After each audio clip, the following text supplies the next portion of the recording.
A group of 11 people are responsible for a large distribution of fentanyl here in the metro area, and that's according to officials in Nebraska and Iowa. As 6 News' Johan Marin reports, they say this group sold between 500 and 1,000 pills every day in our communities.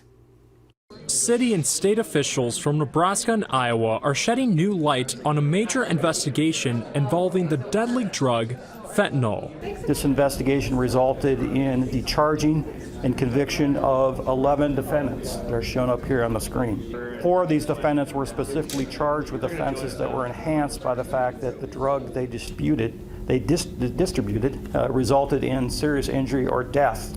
Investigators say the 2 leaders of the group are Jakara Baker and Kyrell Wells. Baker will spend 25 years in prison, while Wells will serve 30 behind bars. As for the others involved, they will serve between 3 and 30 years. Westfall believes this group is responsible for distributing more than 100,000 pills in the area, resulting in 17 overdoses. 6 of those were deadly. The other 11 needed life-saving medical intervention. Whether it's 100,000 pills or 1 pill, those who seek to distribute fentanyl should take notice of this case.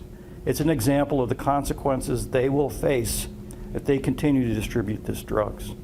Officials emphasize how deadly the synthetic opioid is. They say in the millions of pills seized by the DEA, 6 out of 10 contain a lethal dose of fentanyl. And our hearts and our prayers and our thoughts go out to all of their friends and families and children who remember them and who mourn their loss. But what we can do is keep up the unrelenting pressure as a law enforcement community to disrupt and dismantle these type of drug trafficking organizations.